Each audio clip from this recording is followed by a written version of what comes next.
अखन अहाँ सब सुन रहल छी अमचन म्यूजिक की शानदार प्रस्तुति।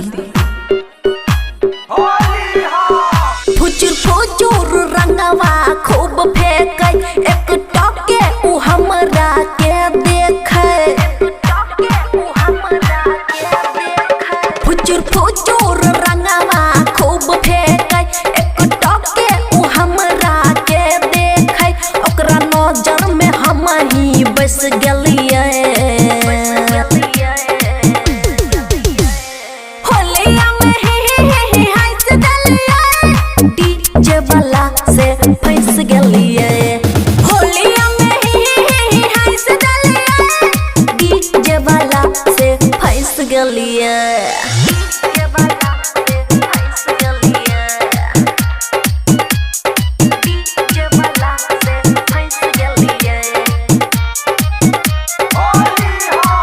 माया रिकॉर्डिंग स्टूडियो राजनपुर।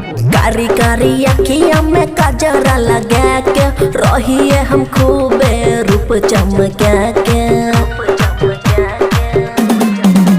हे गई कारी कारी अखिया में काजरा लगा के रहिए हम खूबे रूप चमका के। मन के बेचैन छन छन बढ़े ओकरे देखत रहिए हम नुका के।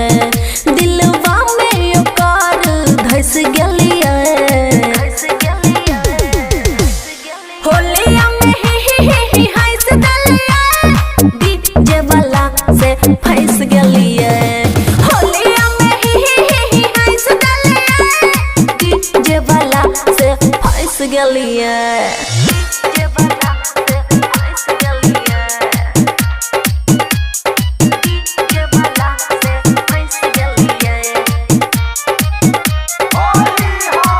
माया रिकॉर्डिंग स्टूडियो राजनपुर। धीरे धीरे शुरू भेलै प्यार नजर से नजर भेलै जहार।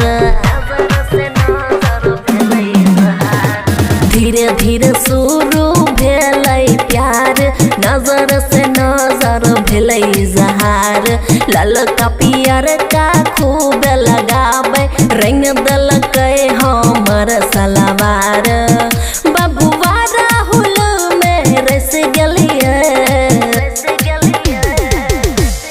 होलिया में ही हंस देलिए डीजे वाला से फंस गेलिए। होलिया में ही हंस देलिए डीजे वाला से फंस गेलिए। माया रिकॉर्डिंग स्टूडियो राजनपुर।